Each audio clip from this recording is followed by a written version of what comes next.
Hi friends, നമുക്കിന്നൊരു പുളിയിഞ്ചി തയ്യാറാക്കാം. അതിനുവേണ്ടി ഞാൻ കുറച്ച് പുളിയും പച്ചമുളകും ഇഞ്ചിയും ഇട്ടിട്ടുണ്ട്. ഇഞ്ചി ചെറുതായിട്ട് അരിഞ്ഞ് വെച്ചിട്ടുണ്ട്. പുളി അതുപോലെ വെള്ളത്തിൽ കുതിർത്ത് വെച്ചിട്ടുണ്ട്.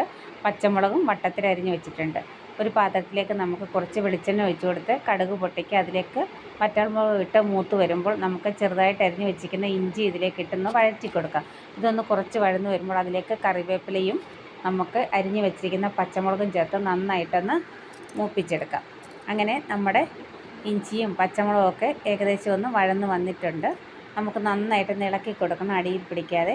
നന്നായിട്ടിത് ഒന്ന് മൂത്ത് വരുമ്പോൾ നമുക്കതിലേക്ക് കുറച്ച് മഞ്ഞൾപ്പൊടിയും ശകലം മുളക് പൊടിയും ഞാൻ ചേർത്ത് കൊടുത്തിട്ടുണ്ട്.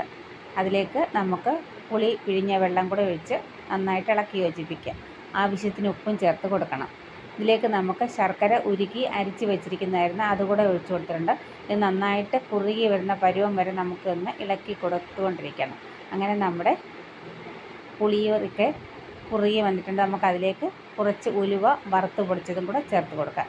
അങ്ങനെ നമ്മുടെ ടേസ്റ്റി ആയിട്ടുള്ള പുളിയിഞ്ചി ഇവിടെ റെഡി ആയിട്ടുണ്ട്. Thank you.